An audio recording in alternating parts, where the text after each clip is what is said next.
এবার যদি কংগ্রেস বাম জোট হয় তাহলে যদি দেখা যায় আমাদের 35 বা 40-এ মেনে নিতে হচ্ছে, মেনে নেব। আমাদের ইতিমধ্যেই 3 দফা আলোচনা হয়ে গেছে বামফ্রন্টের সাথে, কংগ্রেসের সাথে আমরা প্রস্তাব দিয়েছি যে জোটের ক্ষেত্রে কিছু সিট ভোটে দাঁড়ানোর ব্যাপার নিয়ে এগুলো নিয়ে একটু আলোচনা চলছে। তাছাড়া জোটের পক্ষে সবাই, যেমন যেভাবে সিঙ্গুরের টাটা কারখানা টিগার টিপে দিয়েছিল মমতা ব্যানার্জি, আবার সিঙ্গুরে কারখানা হবে, মানে একটা রাজ্যে মানে আপাতমস্ত গুণ ধরে গেছে রাজ্যটা, সরকারটাকে দুর্নীতিকে ঢাকার জন্য স্বৈরাচারী একটা শাসন ব্যবস্থা কিন্তু পশ্চিমবঙ্গে মমতা ব্যানার্জি কায়েম করেছে। মোদিজি আচ্ছে দিনের বাদ বলে এসব আওয়াজ মেরে ভুয়ো বাজ মেরে যে কর্পোরেটদের স্বার্থ চরিতার্থ করছে, আজকে সে নিশ্চয়তা কিন্তু নেই। উল্টো যারা চাকরি করছিলেন তাদের চাকরিটা চলে গেল কার জন্য? এই মমতা ব্যানার্জির ভারত পশ্চিমবঙ্গের সমস্ত সম্পদ একটা কুক্ষিগত দালালদের হাতে চলে গেছে। আমরা যদি ক্ষমতায় আসি, যেটা আপনি প্রশ্ন করলেন, তার প্রথম উত্তর হচ্ছে আমরা কর্মসংস্থান সৃষ্টি করব, টাকা খরচা করে রাজনীতি করি। আমাদের রাজনীতি হচ্ছে দেশ সেবা, আগামী দিনের প্রজন্মকে তৈরি করে দেওয়া। আমরা আশাবাদী, মানুষ বুঝতে শিখেছে, মানুষ এবার কিন্তু 14 তলা থেকে হাওয়াই চুরিকে নামাবে। নমস্কার, নজরে বাংলা অফিসিয়াল ইউটিউব চ্যানেলে আপনাকে স্বাগত। দাদা, প্রথমেই যেটা জিজ্ঞাসা করব সেটা হচ্ছে এই মুহূর্তে রাজ্যের যা রাজনৈতিক পরিস্থিতি, তাতে করে তৃণমূল আর বিজেপি এই দুটো রাজনৈতিক দলের প্রতি রাজ্যের মানুষ প্রায় ক্ষুব্ধ। একটা জিনিস, মানুষ একটা শক্তিশালী জোট চাইছে, নতুবা এই দুটো রাজনৈতিক দলকে পর্যদস্ত করার পক্ষে মুশকিল হয়ে দাঁড়াবে। এটা রাজ্যের মানুষও বুঝছে, তারা চাইছে জোট। সেই জোট নিয়ে আপনারা কোন পর্যায়ে আছেন আলোচনায়? বিষয়টা হচ্ছে, দেখুন, আপনি এটা খুব সঙ্গত কথাই বলেছেন যে পশ্চিমবঙ্গের মানুষ ভালো নেই এবং পশ্চিমবঙ্গের আগামী প্রজন্ম অন্ধকারে দিন যাচ্ছে, সে আগামী প্রজন্মটা বুঝতে পেরেছে, যার জন্য মানুষ চাইছে জোট। এটা কোনো সিপিএম বা আইএসএফ বা কংগ্রেসের বিষয় নয়। যারা মনে করে যে তৃণমূল আর বিজেপি সেম, সুতরাং এদেরকে হাঁটাতে হবে, তৃণমূলকে হাঁটানোর মধ্যে দিয়ে ভারতবর্ষের বিজেপিকে পশ্চিমবঙ্গ থেকে ছড়াতে হবে। সুতরাং তারা একত্রিত হওয়ার কাজ চলছে। আমাদের ইতিমধ্যেই 3 দফা আলোচনা হয়ে গেছে বামফ্রন্টের সাথে, কংগ্রেসের সাথে আমরা প্রস্তাব দিয়েছি, আমাদের আলোচনা চলছে। আশা করি দ্রুততার সাথে সমাধান হবে।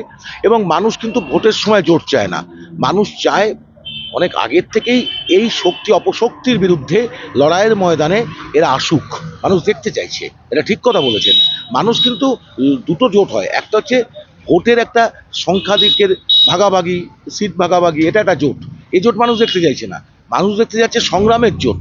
আজকে আশাকর্মীরা যেভাবে অত্যাচারিত হলো, যেভাবে নিপীড়ন হচ্ছে তাদের উপরে, তাদের ন্যায্য দাবির উপর দাঁড়িয়ে 26,000 চাকরি যারা বঞ্চিত হয়ে গেল, যোগ্য চাকরি প্রার্থীদের চাকরি চলে গেল, আনএইড মাদ্রাসার শিক্ষকরা এখনো পর্যন্ত তারা আন্দোলনে রয়েছে, আইসিডিএস এর কর্মীরা, মিড ডে মিলের কর্মীরা, কোথায় না, মানে একটা রাজ্যে মানে আপাতমস্ত গুণ ধরে গেছে রাজ্যটা, সরকারটাকে।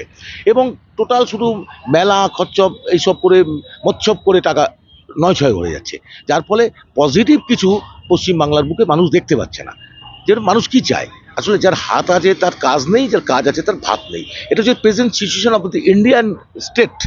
এটার পরিবর্তন চাই, আর এটার পরিবর্তনের কোনো গল্প কিন্তু এরা দিচ্ছে না, যার ফলে এটাকে সামনে রেখে আমাদের এগোনো দরকার এবং এখনো রাস্তায় এক্ষুনি নামা দরকার। আর যদি রাস্তায় নামা যায়, কারণ এই শাসক দল এমন একটা কাজ করেছে, প্রশাসনিক স্তরটাকে এমনভাবে কন্ট্রোল করেছে, আইপিএস ডব্লিউবিসিএস অফিসার থেকে আরম্ভ করে এন্টার যে নেটওয়ার্কটা তৈরি করেছে, সেই নেটওয়ার্কটা একটা স্বৈরাচারী শাসক যেভাবে এগোয় সেই দিকে এগোচ্ছে। অর্থাৎ দুর্নীতিকে ঢাকার জন্য স্বৈরাচারী একটা শাসন ব্যবস্থা কিন্তু পশ্চিমবঙ্গে মমতা ব্যানার্জি কায়েম করেছে। আর ওদিকে মোদিজি তার ফ্যাসিবাদী যে আগ্রাসন নীতি, সেটাকে ক্রমশ সংবিধানকে ধূলিসাৎ করে দেওয়ার জন্য রাস্তায় নেমে গেছে। কাজে আজকে নেতাজি সুভাষচন্দ্র বোস যে সংবিধানটা চেয়েছিলেন, যে ভারতবর্ষের স্বাধীনতা চেয়েছিলেন, সেই স্বাধীনতার থেকে কিন্তু সরে যাচ্ছে, সংবিধানটাকেই মানে ডিসওবে করছে। মানে সংবিধানটাকে কীভাবে নস্যাৎ করা যায়, মানে আপনি জানেন না যে একমাত্র ভারতীয় জনতা পার্টি যে দলটা নিজে চলে না, তাদের আরএসএস। আপনি দেখবেন স্বাধীনতা সংগ্রামের ইতিহাস ঘাটলে দেখবেন আরএসএস কিন্তু ব্রিটিশের পক্ষে নিয়ে অবস্থান নিয়েছিল, তারা কিন্তু স্বাধীনতার পক্ষে ছিল না, তারা নেতাজি সুভাষের পক্ষে ছিল না। এখন নেতাজির গলায় মালা দিচ্ছে, সেটা হচ্ছে নাটক, ওটাই নাটক। আসলে ওদের এজেন্ডা ফুলফিল করার জন্য এটা করছেন।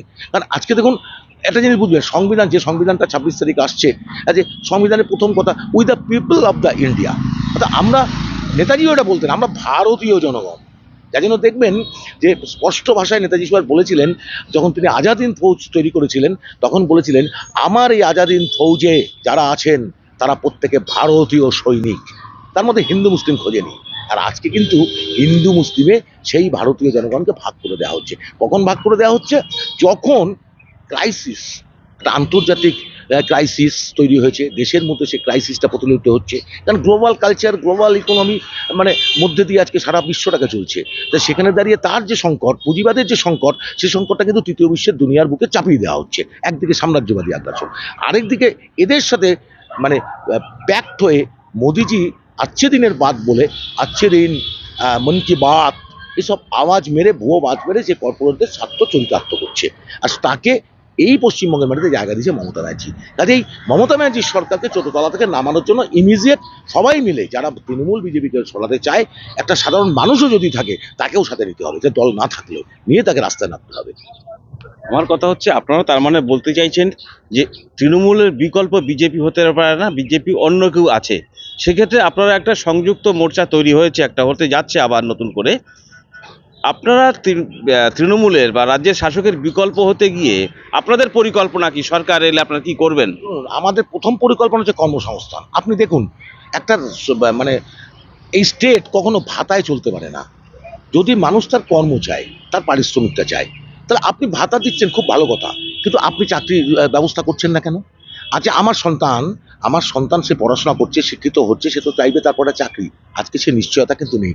উল্টো যারা চাকরি করছিলেন তাদের চাকরিটা চলে গেল, কার জন্য? এই মমতা ব্যানার্জির সরকারটা দাঁড়িয়ে দুর্নীতিকে প্রাতিষ্ঠানিক রূপ দিয়েছে অদ্ভুত রকমভাবে। দুর্নীতিকে প্রাতিষ্ঠানিক রূপ না দিলে, যে দুর্নীতিকে যেভাবে করা হতো আইপ্যাকের মাধ্যমে, একটা কর্পোরেট সেক্টরকে মাধ্যমে, সেই আইপ্যাক একটা কর্পোরেট সেক্টর, সে তাকে যখন ইডি অ্যাটাক করলেন, আক্রমণ করলেন বা গেলেন, সেখানে দাঁড়িয়ে কিন্তু মমতা ব্যানার্জি এখন তারা ফাইলটা চুরি করে নিয়ে চলে গেলেন। কেন? মুখ্যমন্ত্রীর কি কাজ এটা? ধরুন রাজীব কুমারকে যখন সিবিআই ডেকেছিলেন, তখন উনি মানে ধর্নায় বসে গেলেন। এটা তো মুখ্যমন্ত্রীর কাজ না, এটা তো বিরোধী রাজনীতির কাজ। তা উনি বিরোধী না উনি মুখ্যমন্ত্রী, বোঝা খুব মুশকিল।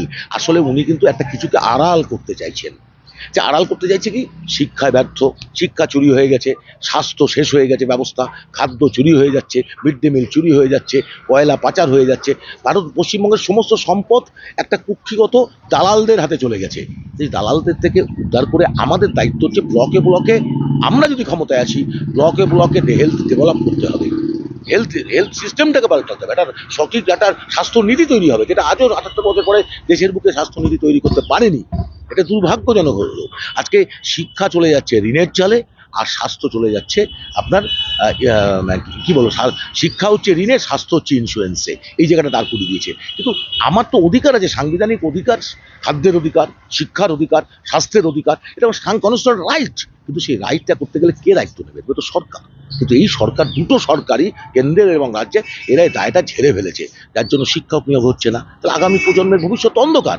আমরা যদি ক্ষমতায় আসি, যেটা আপনি প্রশ্ন করলেন, তার প্রথম উত্তর হচ্ছে আমরা কর্মসংস্থান সৃষ্টি করব, আমরা স্বাস্থ্য ব্যবস্থার উন্নতি করব, আমরা শিক্ষা ব্যবস্থা করব, প্রাথমিক স্তর থেকে শিক্ষা ব্যবস্থাটাকে যে দৃঢ় করতে হবে, যেটাকে নস্যাৎ করে দিয়েছে মমতা ব্যানার্জি সরকার। একেবারে প্রাথমিক গ্রাম বাংলার যে স্কুল, আজকে মানে ছেলেরা মানে স্কুলে যাচ্ছে না, অদ্ভুত রকম। আমরা মাটির তলায়, মাটিতে নেমে কাজ করি। আমরা বুঝতে হবে, আমরা যারা রাজনীতি করি, নিঃস্বার্থে নিজেদের সর্বস্ব উজাড় করে দিয়ে গাটির টাকা খরচা করে রাজনীতি করি।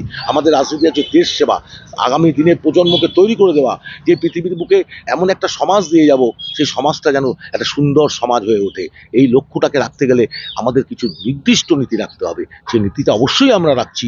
শিক্ষা মানুষের কাছে পৌঁছে দেওয়া, গণশিক্ষা বিকাশ ঘটানো, স্বাস্থ্য ব্যবস্থা তৈরি করা, এবং কর্মসংস্থানের ব্যবস্থা করা, এটা হচ্ছে আমাদের মূল আইডিয়া। আমাদের হাতে মানুষ যদি ক্ষমতা দেয়, সংযুক্ত মোর্চা তৈরি হচ্ছে, ক্ষমতা দেয়, যেভাবে সিঙ্গুরের টাটা কারখানা টিগার টিপে দিয়েছিল মমতা ব্যানার্জি, আবার সিঙ্গুরে কারখানা হবে, আবার নন্দীগ্রামে প্রয়োজনে কর্মসংস্থানের ব্যবস্থা হবে। মমতা ব্যানার্জি ভাওতা মানুষ ধরে ফেলেছে। আজকে সিঙ্গুরে গিয়ে মোদি বক্তৃতা দিয়ে আসছেন, সিঙ্গুর কারখানার কথাটা বলছেন না। মমতা ব্যানার্জি ২৮ তারিখ যাবেন, সিঙ্গুরে কারখানাটা হলো না, উনি কিছু শস্যের দানা ছিটিয়ে দিয়ে এসেছিলেন, তাতেও তো কৃষকরা ভুলছেন না। তাহলে আসলে ভাওতা দিয়ে বেশি দিন ক্ষমতায় টিকে থাকা যায় না, আর ভাতা দিয়ে বেশি দিন টিকে থাকা যায় না ক্ষমতায়। আসলে মানুষ বুঝতে শিখেছে, মানুষ সব বুঝতে পারছে এখন। চাপা স্রোত চলছে জনগণের মধ্যে। একটা সুযোগ যদি পায়, যদি না কেন্দ্র আর সেন্ট্রালের যে আমলাতান্ত্রিক ব্যবস্থার যে সিস্টেম, সেই সিস্টেমে যদি ভোটের একটা অ্যাডজাস্টমেন্ট হয়ে যায়, যেটা অতীতেও হয়েছে, তাহলে কিন্তু ওরা করুক না, ব্যালটে ভোট করুক না, চ্যালেঞ্জ করছি। ইভিএমটা আমরা দৃঢ়তার সাথে বলছি, ইভিএম হ্যাকিং হয়, ইভিএম হ্যাকিং হয়, আমি ভোটে লড়েছি, আমি জানি। সে ব্যবস্থাটা করে সেন্ট্রাল এবং স্টেট, দুটো কাজ ছাড়া বেঁধে কাজটা করে ওরা। পরে সেখান থেকে দিয়ে ইলেকট্রনিক, আপনি বলুন না মমতা বা মোদিজি বলছেন ডিজিটাল ইন্ডিয়া, ডিজিটাল ইন্ডিয়া বানাएंगे। তা ডিজিটাল ইন্ডিয়া বানাচ্ছেন, তাহলে উনি ডিজিটাল ইলেকট্রাল সিস্টেমটা বানাক না, কত দম আছে একটু দেখি। ওটা করবে না। তো ইভিএম যারা আবিষ্কার করেছে তারা কিন্তু ইভিএমে ভোট হয় না, তাদের ব্যালটে ভোট হয়। তাহলে পশ্চিমবঙ্গের মাটিতে ব্যালটে ভোট হওয়া উচিত, তাহলে দেখবেন ওদের রাতের ঘুম ছুটে যাবে। নাহলে ব্যালট খাবে, ব্যালট খেলে তো ধরা যাবে যে ব্যালটটা খাচ্ছে, যেটা উল্টা ব্যালটও খেয়েছে অসনাওয়ারের বুকে দাঁড়িয়ে, আপনি জানেন। সুতরাং আমরা আশাবাদী, মানুষ বুঝতে শিখেছে, মানুষ এবার কিন্তু 14 তলা থেকে হাওয়াই চুরিকে নামাবে। একটা কথা আপনার কথা ধরা পড়লো, সেটা হচ্ছে বামপন্থীরা বলছে, বিশেষ করে সিপিআইএম পার্টি, তারা কর্মসংস্থান সহ সামাজিক উন্নয়নের ক্ষেত্রে, এবং আইএসএফ এর নেতা হিসাবে আপনি সে একই কথা বললেন, সেই কারণে দুটো দল অনেকটা কাছাকাছি এসছে। যদি একটু বলেন মানে জোটের আলোচনাটা কোন পর্যায়ে আছে? দেখুন, বিষয়টা হচ্ছে জোটের ক্ষেত্রে কিছু সিট টিট ভোটে দাঁড়ানোর ব্যাপার নিয়ে কিছু সিট শেয়ারিং এর প্রশ্ন থাকে, তো এইগুলো নিয়ে একটু আলোচনা চলছে, কোনটা কে নেবে টেবে। তাছাড়া জোটের পক্ষে সবাই। ধরুন, জোট না হলে মানুষ কাউকে ক্ষমা করবে না, আমি দায়িত্ব নিয়ে বলছি। এবার পশ্চিমবঙ্গের মানুষ, তৃণমূল বিজেপি বিরোধী মানুষ যদি জোট ফেল করে, যে দল তার দোষে যদি জোট মানে না হয় যে দলের, সে দলকে কিন্তু কৈফিয়ত দিতে হবে মানুষকে। কারণ আমরা মানুষের জন্য রাজনীতি করতে এসেছি, কেউ ব্যক্তিগতভাবে রাজনীতি করতে আসেনি।